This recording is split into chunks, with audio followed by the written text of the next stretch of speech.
This is best HFY Stories humanity. Fuck yeah. The storm never truly ended in this part of the world. It rolled endlessly across the wasteland, its clouds swollen with toxic vapor, its rain falling in burning red rivulets that ate into steel and skin alike. To Evan Carter, the storm was both familiar and loathsome, a constant reminder of the world that had been broken long before he arrived here. Each drop carried the sting of a past mistake. Each hiss against his armor was another whisper of ghosts he could not silence. He stood at the edge of what had once been an industrial complex, though time and conflict had twisted it into a graveyard of machines. Towering husks of broken mechs jutted from the ground like ribs of a colossal corpse, their plating rusted to shades of brown and orange. Wind howled through shattered turbines and jagged metal corridors, producing a chorus of mournful shrieks. Acid pooled in craters, bubbling faintly where it touched the scraps of circuitry or the remains of unfortunate wanderers. And through that ruin, a voice called. It was not a normal voice, not the confident bark of soldiers or the greedy shout of raiders. This one came fractured, torn apart by static, a thin thread of desperation woven into the storm. SOS. Dying. Help. The sound stabbed through the receiver mounted on Evan's left ear. He froze mid-step, one hand tightening around the battered toolkit strapped to his belt. For a long, hollow second, he thought he had imagined it. He had imagined plenty of voices before, too many. But then the call came again, raw, ragged, clawing at his ears. Evan cursed under his breath. Of all the places, he muttered, his throat dry and voice rough from disuse. His words were swallowed by the storm. He hadn't spoken aloud in days, maybe weeks, and it felt strange, like dragging rusted machinery back into motion. Beside him, the metallic silhouette of his companion shifted. The robotic dog's mismatched plates caught the crimson glow of the clouds above. Its antenna tail rose stiffly, twitching like a compass needle, yanked by magnetic force. Optical lenses flared a dim yellow. The dog's modulator crackled before it spoke. Signal confirmed, bearing northeast, 800 meters. Evan turned his head slightly. The acid rain slashed across his visor, blurring the already bleak horizon. He hated that direction. It led toward the docking bay, a yawning scar of black metal that had swallowed more than its share of desperate fools. Could be a trap, he muttered. His words weren't for the dog, not really. They were for himself. The robotic hound tick let out a mechanical growl low and distorted its voice processor, still damaged from their last escape. Yet somehow, even broken, that voice carried more warmth than most humans Evan had met since the wars ended. You said that last time, Tick replied. The words stung. Evan's breath caught in his throat, memory slamming into him unbidden. He saw the fire again, saw a child screaming in the flames, a girl with dirt on her face and her hands stretched out reaching for him. He saw himself turning away, running. He could still feel the heat licking at his heels, the smoke choking his lungs, the weight of his own cowardice pressing down until his knees buckled. 7 years since, and he still woke at night to the echo of that scream. Tick nudged his hand with a cold metal snout, breaking the spiral. The contact was harsh metallic, yet it steadied him. The dog's single intact eye fixed on him with artificial patience. You never leave your own behind, Tick said flatly. We are a team. Evan let out a short, bitter laugh. Since when did you get so sentimental? The machine's antenna tail flicked once. Since you rewired my emotional processor. 3 years, 2 months, 14 days ago. A pause. You cursed for a week straight. Still the best mistake you ever made. Evan almost smiled. Almost. But then his gaze shifted back toward the horizon where the storm crouched heavier, thick with crimson clouds. His pulse quickened despite himself. His instincts screamed to ignore it, to keep moving, to survive another day. That had always been his rule: survival first. Survival only. And yet, the voice came again, weaker this time. Help, please. The sound didn't just pierce his ears, it wrapped around his bones, a pleading tether dragging him forward whether he wanted to go or not. Damn it, he whispered. He adjusted the strap of his toolkit, the familiar weight pulling against his shoulder wound. The injury still flared every time he moved too fast, a reminder of a battle that hadn't been worth fighting. Still, he began to walk. The ground beneath his boots cracked with each step, a mix of glass shards and metal fragments crunching underfoot. Tick padded beside him, claws clicking softly against broken concrete. Together they pushed forward into the storm, the acid droplets sizzling against armor and plating alike. Every sense screamed danger. The docking bay was a wound in the earth, its black entrance yawning wider as they approached. Jagged beams stretched overhead like the teeth of some great beast. Evan's chest tightened. He had walked into too many jaws like this before. Few had allowed him back out. He stopped 50 meters from the entrance. Tick froze too, lowering its head antenna tail, vibrating with urgency. What Evan hissed, scanning the shadows. The dog's voice dropped to a growl. Blood. Evan's eyes followed the trail Tick indicated. It glistened faintly on the scorched ground, a dark ribbon stretching toward the bay's maw. It wasn't oil, the hue was wrong. Under the dim storm light, the liquid shimmered blue iridescent in a way that no human blood could be. Not ours, Tick confirmed after a scan. Proximar biochemistry. Refugees, Evan muttered. The word tasted bitter. Refugees never lasted long here. Not against hunters, not against mercenaries, not against the storm itself. If they'd been bleeding this much, they didn't have long left. Tick's optical lens flickered. 3 heartbeats inside it reported, one fading. Evan's hand went to the pistol holstered at his side. His grip was steady, though his stomach twisted with dread. It wasn't fear of the unknown that shook him. It was fear of himself, fear that when the moment came, he would fail again. That he would run. You won't fail, Tick said softly as though reading his thoughts. How can you be so sure, Evan rasped.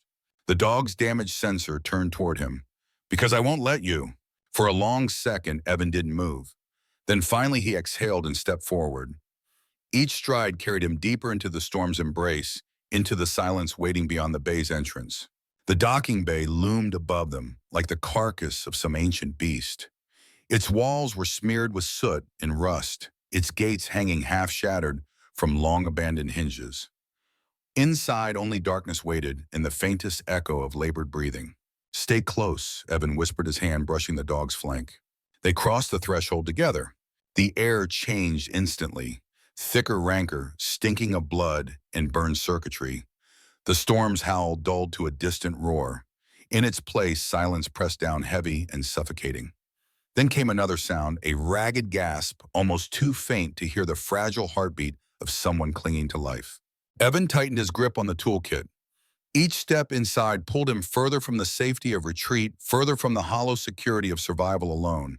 Yet deep down, he knew a retreat was no longer an option. The past had already chained him to this choice. And so with the storm at his back and ghosts whispering in his ears, Evan Carter walked into the darkness to answer the call for help. The docking bay swallowed them whole. Light barely reached this far, only the faint gleam from broken screens and the occasional spark from damaged circuitry flickered in the gloom. Evan's boots sank into a dark slurry, a mixture of spilled oil, shattered glass, and something thicker, wetter. He crouched instinctively, pistol-raised eyes scanning the maze of overturned cargo crates. Tick's claws tapped softly on the concrete as he crept forward and head low. The dog's sensors rotated silently, searching for shapes beyond human vision. 3 heartbeats, Tick whispered again, his modulator scratchy but urgent, one fading fast. Evan felt his own heart pick up, echoing the rhythm. He didn't need Tick's confirmation. The air itself carried it. He could hear it faintly now, the shallow rasp of labored breathing, wet and broken. Each inhale seemed to fight against drowning. The smell struck next. Metallic iron rich, but laced with something alien. The copper scent of human blood mixed with something sharper, almost sweet, that didn't belong to any species Evan had treated before. He followed the sound deeper into the chamber. The bay stretched like a tomb filled with half-dismantled machinery, scattered tools and shadows thick enough to conceal anything. Acid rain drummed faintly against the roof high above, seeping through cracks to fall in sizzling droplets around them.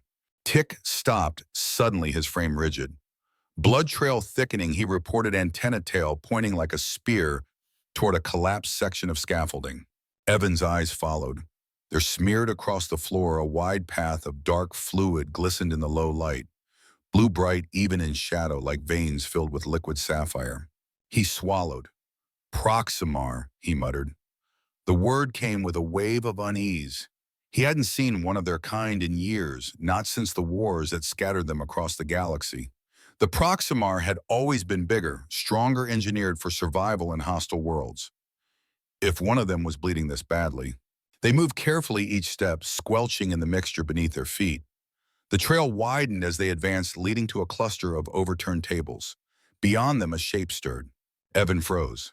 At first, it looked like a statue, immense, unmoving, slumped against the workbench. Then a faint tremor rippled through the form. Shoulders heaved, muscles twitched. The figure exhaled in a shuddering gasp that rattled the silence. A woman, a giant compared to him, her blue skin slick with blood and sweat. She had to be 7 feet tall, at least her body corded with muscle, even in weakness. One massive hand pressed desperately against a gaping wound in her side, the other curled protectively around a smaller shape, pressed close to her chest. The child. Evan's breath caught. The girl couldn't have been more than 8 or 9 by human measure, though her features were alien. Blue skin like her mother's, though lighter, her frame small but coiled tight with tension. Her torn clothes clung to wiry muscle that hinted at a life raised on survival rather than comfort. In her hands she gripped a broken sword, its edge jagged and stained with blood, both her own and someone else's. And her eyes, fierce, bright, glowing faintly violet in the dark. The girl planted herself between Evan and the woman, trembling but unyielding. Her chest rose and fell with ragged breaths, yet her grip on the sword remained steady. When she growled, the sound that tore from her throat was far too large for her small body. Rage made flesh. Tick growled in return, stepping between Evan and the girl. His plating hummed faintly. Weapons primed beneath the surface. The child's gaze widened briefly at the sight of the mechanical hound, but her grip tightened instead of faltering.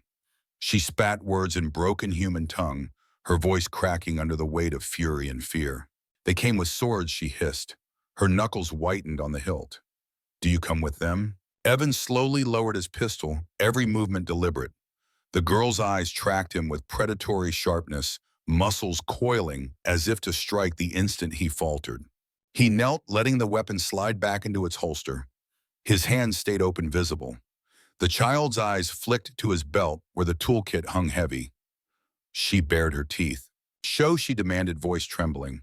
Evan's pulse pounded in his ears. He unlatched the toolkit and slid it forward. The roll of worn leather spread open on the floor, revealing instruments gleaming faintly in the dim blue light. Plasma cutters, coagulant spray, surgical mesh, diagnostic scanners. Not weapons, not really. Tools.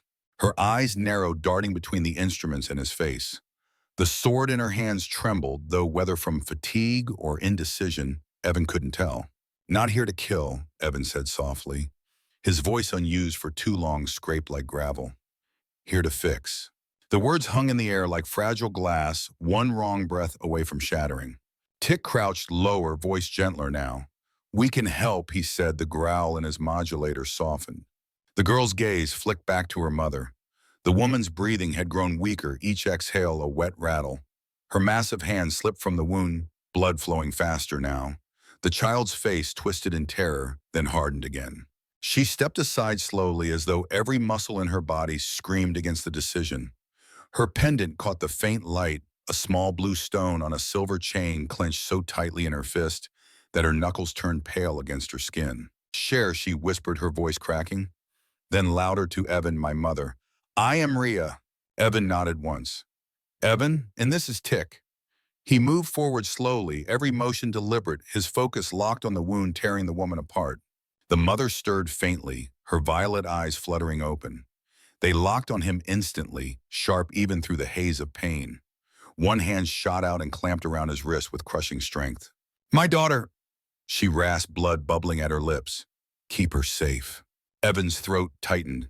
He shook his head. Let me save you first. A bitter smile twisted her lips, always lying. To the dying. The words hit like a knife. He forced his shaking hands to steady as he reached for the coagulant spray. Behind him, Rhea shifted, broken sword still in hand, her gaze flicking nervously toward the bay entrance.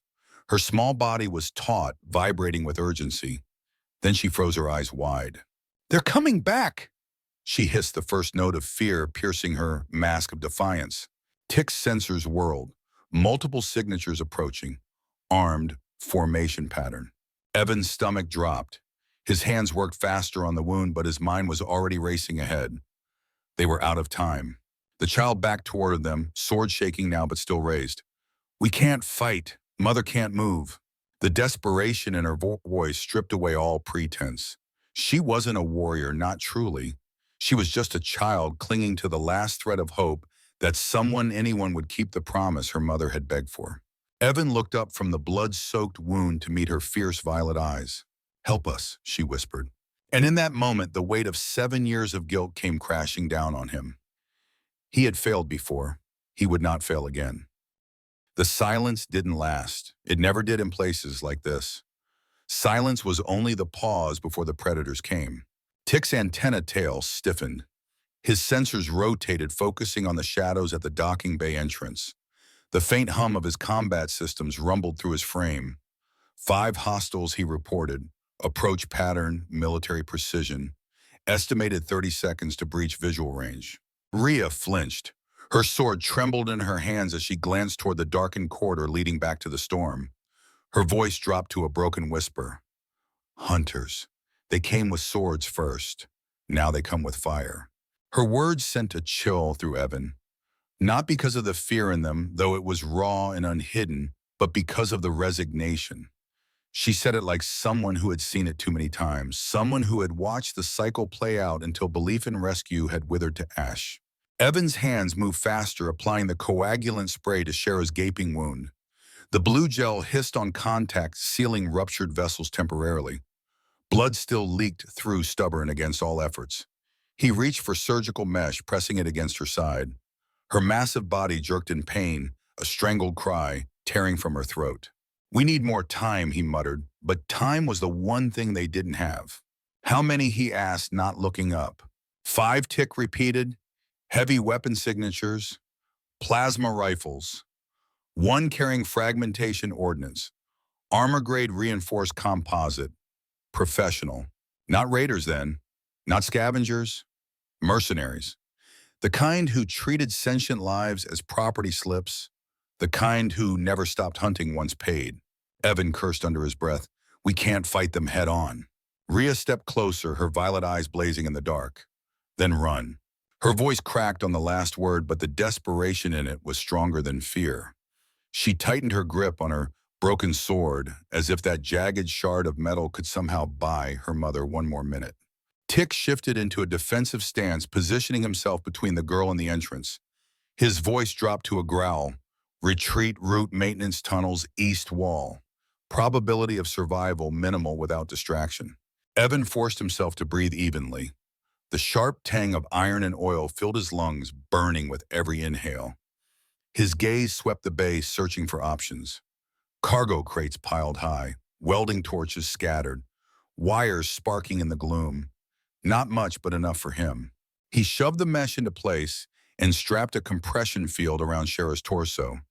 It wasn't perfect, not even close, but it might hold for a few minutes. He looked up at Rhea. The girl was trembling, jaw clenched tight, her pendant glinting as her small chest heaved with shallow breaths. He saw the fear, yes, but also defiance. The same look he had seen in countless refugees who had refused to break even when the universe demanded they should.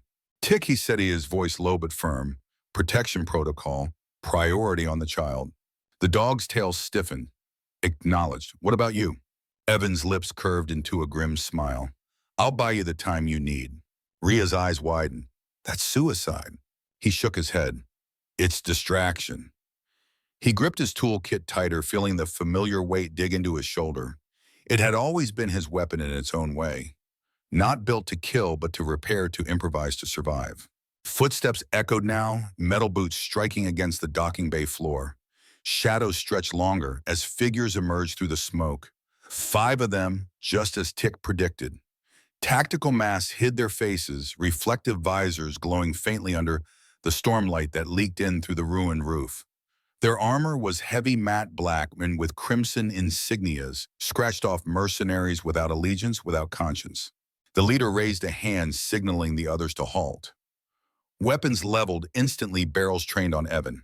"Stand down, scavenger!" The leader barked, his voice filtered through a modulator. Not your concern. Evan raised his hand slowly, letting the toolkit hang at his side. Funny, he called back, voice carrying across the cavern. Doesn't feel that way. Found something interesting, did you? 7 feet tall, blue skin, worth a fortune on the market. The hunters exchanged glances. The leader stepped forward. That property belongs to my employer. Property, Evan let out a humorless laugh. Strange. She was talking earlier. Bleeding, yes, but very much alive. A murmur ran through the mercenaries. One shifted uneasily. The leader, however, did not flinch. He raised his weapon, the targeting laser painting Evan's chest. Final warning, move aside or die with them. Evan's pulse hammered. Behind him, he heard the faint click of Tick's systems as the dog slid open the access panel to the maintenance tunnel. Seconds left. He needed to hold their attention.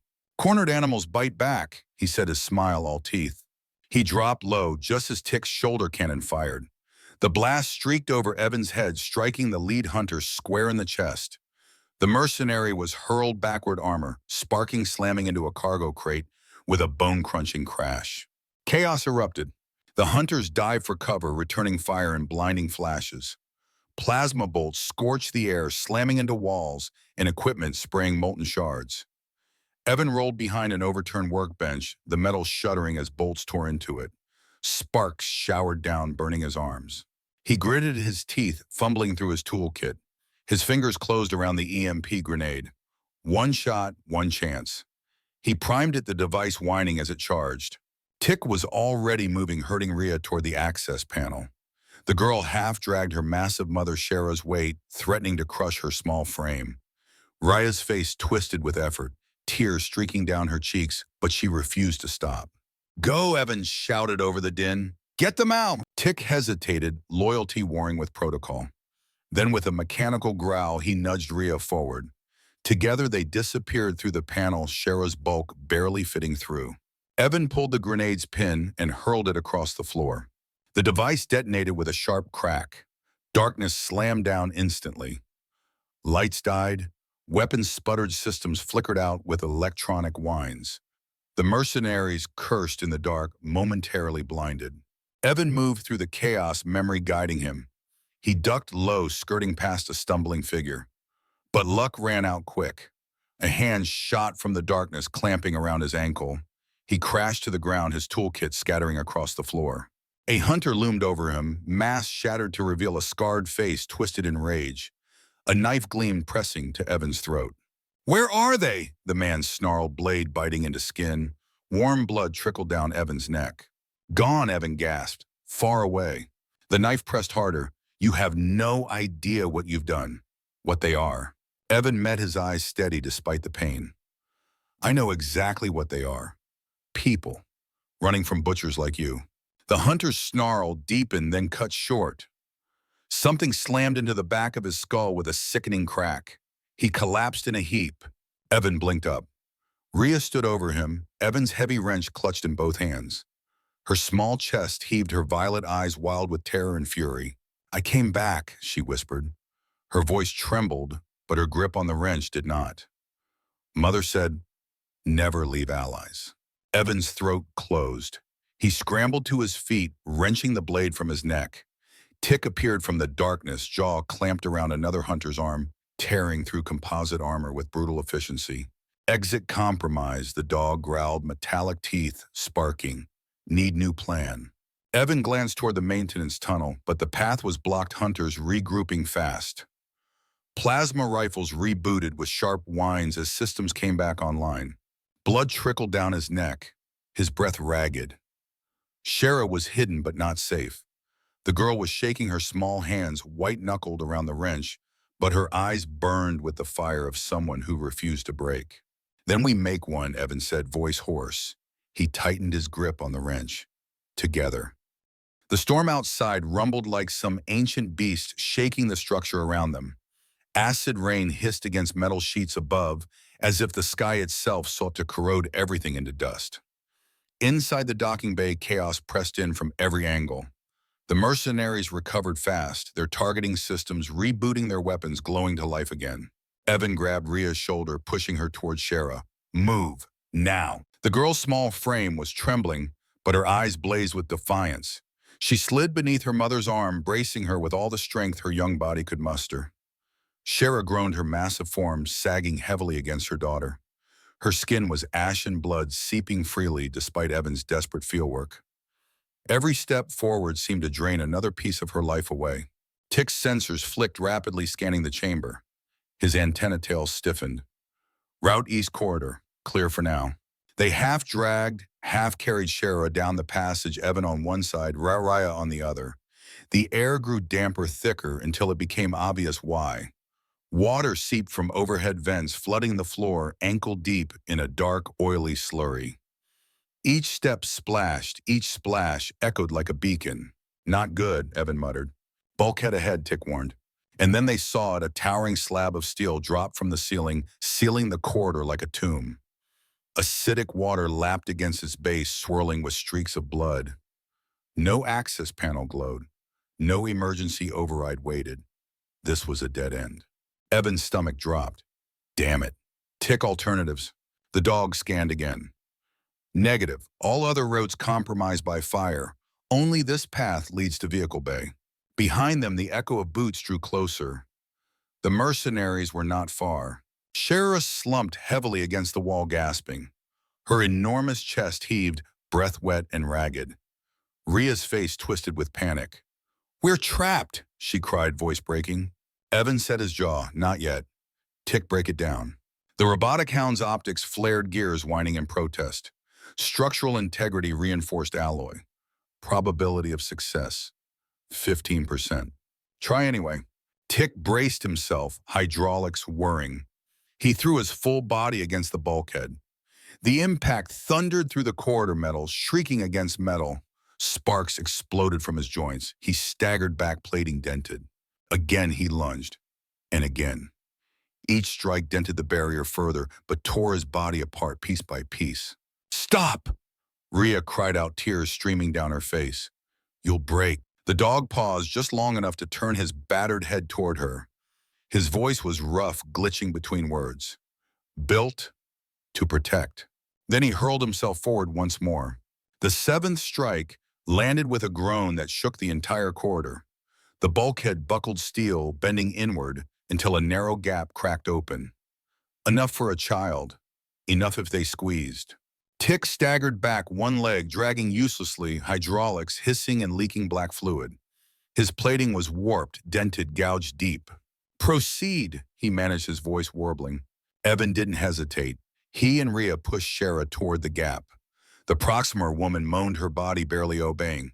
Together they forced her through, inch by inch, scraping her broad shoulders against jagged steel until finally she collapsed to the other side. Ria slipped through after turning back immediately to pull at Evan's arm. "Come on," she screamed. A shot cracked down the corridor. Heat seared across Evan's arm, tearing through his sleeve, burning flesh. He grunted, staggering. At the far end, a hunter appeared, weapon raised again. Evan shoved Ria back. "Go!" But Tick didn't wait. With a snarl like tearing metal, the damaged dog launched himself down the flooded corridor, a blur of sparks and fury. Plasma bolts slammed into him, tearing through plating, but he didn't falter. He hit the hunter full-force jaws, clamping down on armor, dragging him into the rising water. The corridor erupted with sound gun fire screams, mechanical growls. Evan shoved himself through the gap, ignoring the agony tearing through his burned arm. Ria and Shara pulled from the other side, their small hands gripping him with desperate strength. He tumbled onto the floor, gasping. "Tick," he shouted. For a long, terrible moment, there was nothing but chaos behind the bulkhead. Then movement. Tick staggered into view, limping heavily. His front leg dragged uselessly, gouges marking his body. One optical sensor was dark, cracked beyond repair. Hydraulic fluid leaked in black streams. But he was alive. Threat neutralized, he rasped, staggering through the gap. "Continue mission." Evan swallowed hard, grabbing his arm to steady him. "Come on, boy, just a little further." The corridor opened into a wide chamber, the vehicle bay. And there it was, salvation, or something close to it. A transport vehicle loomed across the yard, emergency floodlights painting its frame in harsh white. The only way out. But they weren't alone. Figures emerged from the storm at the far end of the bay, hunters circling, weapons raised. Their floodlights blazed, pinning the fugitives in their glare. The storm howled through the open yard, acid rain hissing on metal, sizzling where it struck exposed skin. The lead hunter stepped forward, weapon aimed squarely at Rhea. His voice cut across the chaos, merciless.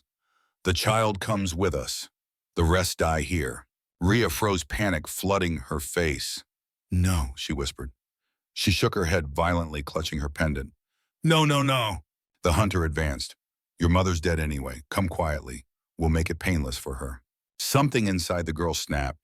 She screamed raw fury, tearing from her throat, and lunged forward. She ripped Evan's wrench from his belt, raising it like a blade. Her small body trembled, but she faced the hunter with the defiance of someone who had nothing left to lose. The hunter's rifle locked on her chest. Evan's heart stopped. Time fractured. He saw it all, the trigger tightening, Rhea's small frame exposed, Shara's eyes flying open with a final surge of maternal instinct. But it was Tick who moved first. The dog hurled his broken body into the path, taking the full blast meant for Rhea. The impact hurled him across the rain-slick ground, sparks exploding from his ruined systems. He landed in a smoking heap, motionless but for the faint flicker of one dying sensor. Tick Evan's scream was primal, torn from the deepest part of him. The hunter surged forward. Shara roared a sound that shook the yard. She surged upright, her massive body trembling with the last of her strength. She barreled into two mercenaries, sending them sprawling, her broken sword raised. Acid rain burned her skin, reopened her wounds, but still she fought. Rhea cried out, scrambling to her mother's side. "No, Mama, no!" But Shara's violet eyes were wild, defiant. She slammed one hunter into the ground with bone-crunching force, even as a plasma bolt tore through her shoulder. She staggered, blood streaming, yet pressed on. Her only thought by her child, another heartbeat. Evan seized the moment. He dragged Rhea back, forcing her toward the transport. "Now move." Shara turned once, her eyes meeting Evan's. In them he saw gratitude, pain, and the fierce love of a mother who had given everything. Then another shot hit her square in the chest. Her massive frame buckled. She collapsed still, shielding her daughter even as she fell. Evan pulled Rhea screaming into the transport's cabin. He hauled Tick's broken body in after her, the dog's frame limp and sparking. Outside, the hunters regrouped their weapons, hammering against the vehicle's hull. The storm roared. The world burned. And inside the cabin, everything that mattered was breaking. The transport's hull rattled as plasma fire hammered against it, every impact ringing through the cabin like a death knell. Sparks burst from consoles, emergency lights flickered, and the acrid stench of burnt circuits mixed with the ever-present reek of acid rain seeping through cracks in the frame. Inside, the chaos narrowed to a single point, Shara's failing breath. She slumped against the cabin wall, her massive frame dwarfed only by the enormity of her suffering. Blood pooled beneath her, the blue liquid mixing with the oil-slick floor into a dark purple slurry. Each inhale rasped like broken glass dragged across stone. Her violet eyes, clouded with pain, sought out her daughter. Rhea knelt at her mother's side, tears streaking her cheeks. "Mama," she whispered, clutching her mother's hand, her small fingers disappearing within Shara's huge palm. "Stay. Please stay." Shara's lips curved faintly, though the smile trembled under the weight of agony. "Rhea." "Strong," she rasped. "Stronger than me." Evan hovered near them, his toolkit scattered across the floor, hands trembling as he tried to staunch the bleeding. The cauterized wound had split open during their flight. Blood poured freely now. He knew the truth, but his body moved anyway, clinging to the ritual of fixing. Gauze sealant pressure, none of it was enough. Shara's hand shot out, gripping his wrist with sudden shocking strength. He froze, staring into her eyes. "My daughter," she whispered, voice wet with blood. "Keep her safe." "I can save you," Devin insisted. His throat burned as the words forced themselves out. "If I..." Her smile widened, weary and knowing, always lying to the dying. The words broke something inside him. He pressed harder against the wound, fighting his own tears. "Don't ask me for this," he begged. "Not again. I won't fail." A crash interrupted him. The hunters battered against the transport's hull, their shouts muffled but merciless. Time was evaporating. Rhea's small body shook as she clutched her pendant to her chest, rocking against her mother's side. "Don't leave me," she sobbed. "Not like this, please." Shara lifted a trembling hand, brushing blood-matted hair from her daughter's face. "Be kinder than their swords," she whispered. Her gaze flicked briefly to Evan. "Fix her, not me." The words settled like a weight in the cabin, heavier than any storm outside. Shara's body convulsed, her breath hitching. Violet eyes fluttered closed, then open again, stubborn against the pull of death. For one last moment, she seemed to gather every fragment of strength left in her vast body. Her gaze locked on Rhea. "Live," she commanded. Then her body sagged. Rhea screamed a sound so raw and broken it tore through Evan like shrapnel. She buried her face against her mother's chest, tiny shoulders trembling violently. Evan sat frozen, his hands slick with blood, his mind clawing at denial. He wanted to scream too, to rage against the unfairness of it, against the futility of his tools, against the mercilessness of the universe. But the only sound that came was silence. A weak crackling voice broke it. "Power cell? Functional." Evan's head snapped toward the corner where Tick lay. The dog's ruined frame sparked his plating, torn and smoking.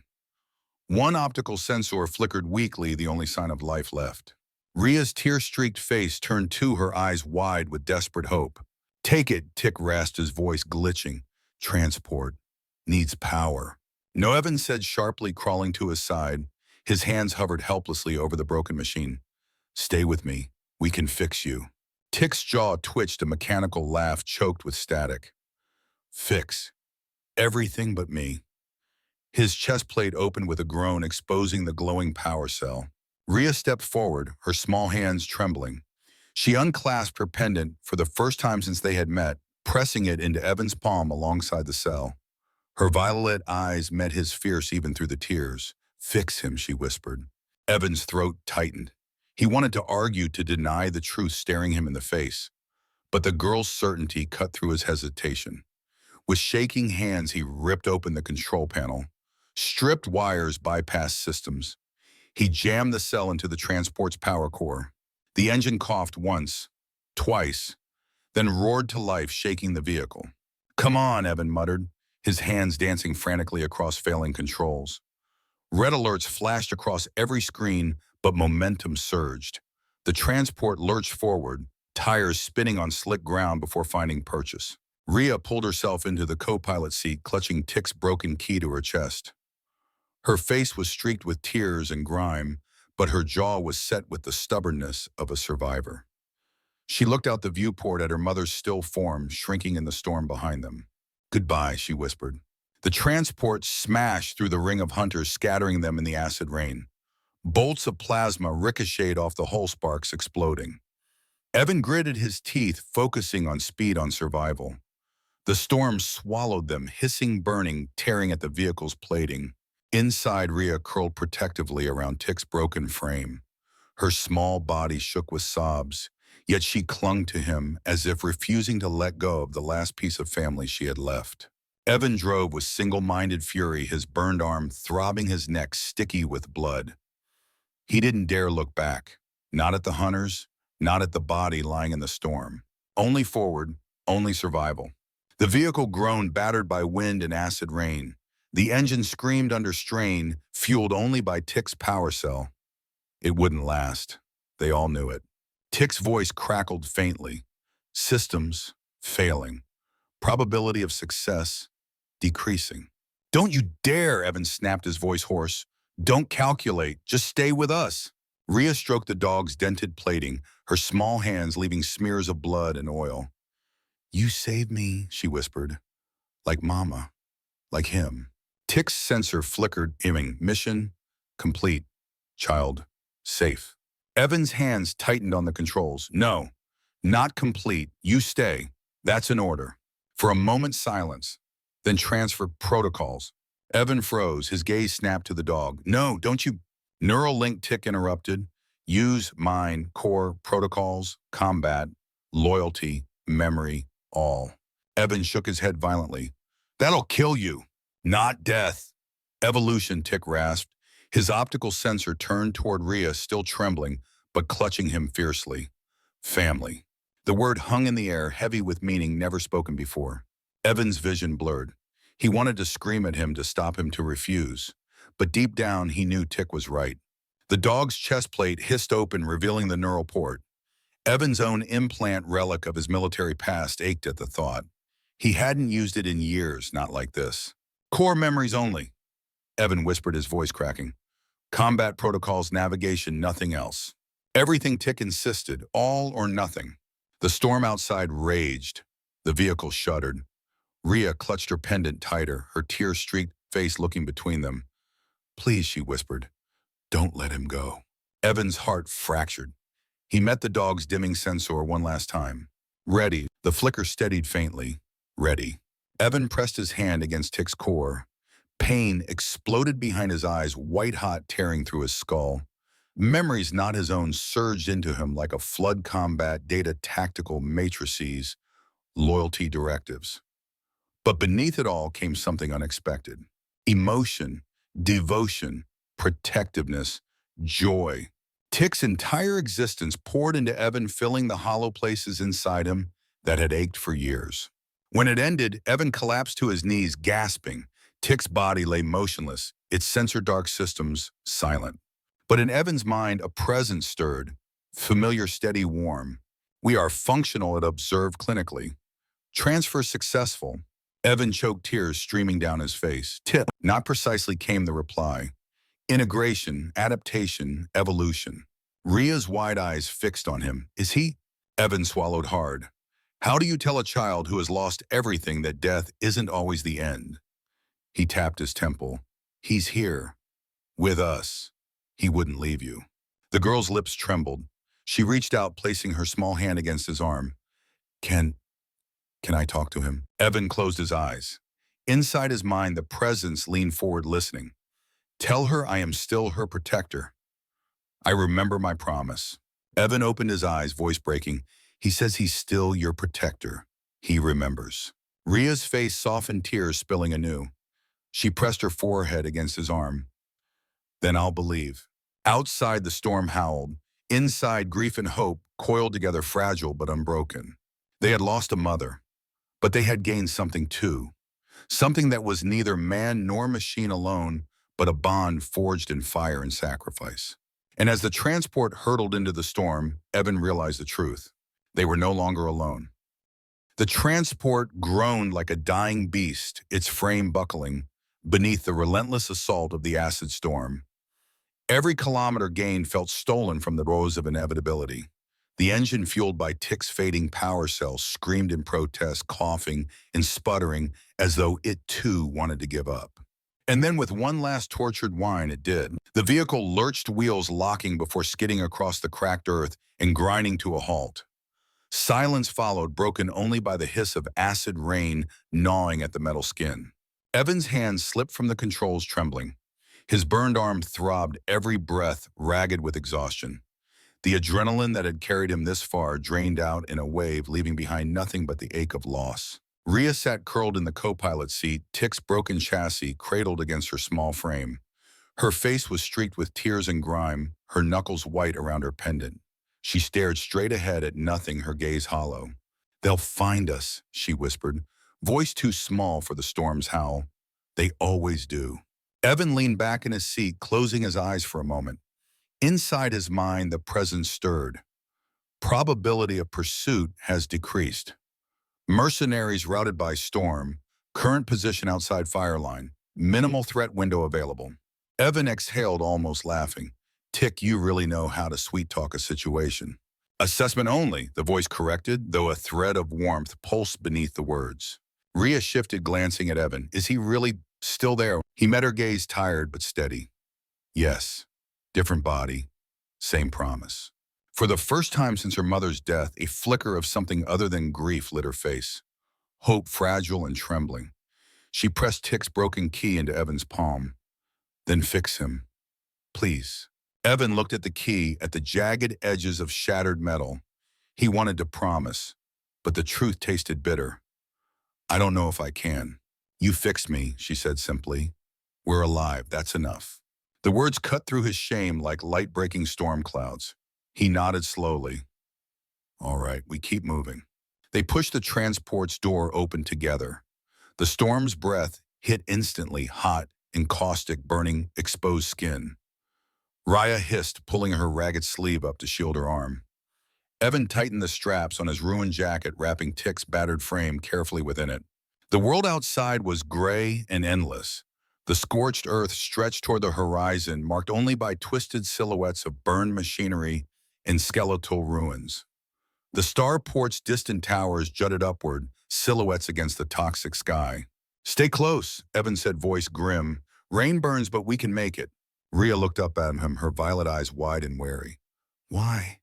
Why still help me? I'm not your kind." The question struck like a physical blow. In her eyes, he saw every refugee he had turned away, every cry for help he had ignored in the name of survival. He swallowed hard, because he said slowly, realization dawning as he spoke, "We're more alike than different.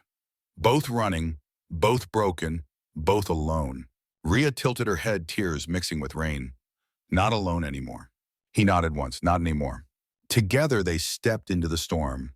The march was agony. Each step through the slurry of mud and acid gnawed at their strength. Red welts bloomed where rain touched exposed flesh. Evan's burned arms seared with every movement, yet he kept Tick's frame clutched protectively to his chest. Rhea trudged beside him, her jaw set, her small body trembling but refusing to stop. Each time she faltered, her hand found his, her grip steady despite the storm's fury. Inside Evan's head, Tick's voice murmured faintly, "Maintain course southeast. Starport outskirts in range. Probability of supplies and concealment moderate." Evan grunted, "You make it sound easy."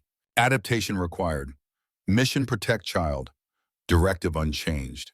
Evan glanced down at Rhea. Her face was pale, lips pressed thin, but her violet eyes burned with the same fierce defiance he had seen in her mother. She was holding herself together with sheer willpower.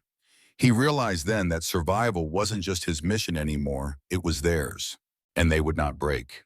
Hours later, they stumbled beneath the skeleton of a collapsed landing pad.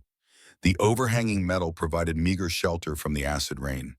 Exhaustion hit like a hammer. Evan lowered Tick's frame onto the driest patch of ground he could find, his body trembling with effort. Rhea collapsed beside him, clutching her pendant. For a long time, neither spoke. Only the storm whispered relentless. Finally, she broke the silence. "What happens now?" Evan looked at her, at the girl who had lost everything yet still pressed forward. He thought of Sharrow's final words, "Be kinder than their swords." He thought of Tick's sacrifice now thrumming in the back of his skull like a second heartbeat. "We survive," he said simply. "We keep moving." Rhea's gaze dropped to Tick's broken chassis. "Can you fix him?" Evan's fingers traced the dents, the shattered plating. Critical systems destroyed, power nearly gone. "I've built him from scrap before, but this?" He shook his head. "It may be too much." Her small hand reached out, resting on the broken frame. "He saved me. Like Mama. Like you." She pressed her lips together, eyes shining with tears she refused to shed. "Then he's not gone." Inside Evan's mind, the presence stirred faint but steady. Child displays resilience, stronger than predicted. Evan almost smiled. "She's stronger than both of us." Morning crept slowly over the wasteland. The storm abated, leaving a gray sky washed clean for the first time in days. Through breaks in the clouds, a faint light touched the ruins, soft and fragile. They stood at the edge of the starport gates. Massive structures loomed, utilitarian and indifferent, neither welcoming nor forbidding. Just there, a threshold. Rhea stopped just before crossing. She turned, looking back at the wasteland they had left. Far in the distance, barely visible, lay the dark speck of the transport, the tomb that held her mother's body. "Goodbye," she whispered so quietly Evan almost missed it. Then she straightened, shoulders squared, pendant clutched tight. She stepped forward. Evan followed Tick's broken frame wrapped in his jacket, the presence inside his mind steadying his steps. Three souls in two bodies walking toward an uncertain future. The starport's outer yards stretched wide, cracked concrete lined with skeletal husks of long-abandoned vehicles. Signs of life appeared slowly, smoke curling from makeshift fires, distant voices, the faint glow of generator lights. Refugee settlements, survivors like them. Rhea's small hand slipped into Evan's. "Will they hurt me?" she asked quietly, for being different. The question carved into him. He had seen what fear of the other could do, had been part of it once. He took a breath. "Some might try," he admitted, "but they'll have to go through us first." Affirmative Tick's voice echoed in his mind, steady and firm. Directive clear. The child's safety primary. Rhea squeezed his hand tighter. They stopped at the gates. Beyond them stretched possibility and danger alike. Behind them, the wasteland erased their footprints with fresh rain. All evidence of their passage vanished except for what they carried inside: grief, memory, and the stubborn will to endure. Evan shifted Tick's weight in his arms, feeling the faint hum of the presence in his mind. For the first time in years, he didn't feel hollow. Rhea looked up at him, eyes clear despite her youth. "Where will we go?" Evan hesitated. Then, with Tick's tactical assessments whispering in his mind, he answered, "Southeast. Settlements there. Supplies. Maybe even people who will help." She nodded once, no argument, no fear, only determination. Together they stepped forward. The gates loomed overhead, vast and silent. Rhea paused for just a heartbeat, glancing back one final time at the wasteland that had taken her mother. Her lips moved, whispering words too quiet for Evan to hear. A farewell, a promise. Then she faced forward, shoulders squared against the storm, and walked beside Evan into whatever future waited. Behind them, the acid rain began to fall again, washing away all traces of their passage. But it could not erase what they carried. Blood oil and metal, lost hope and defiance, tools kinder than swords, and a family born in fire.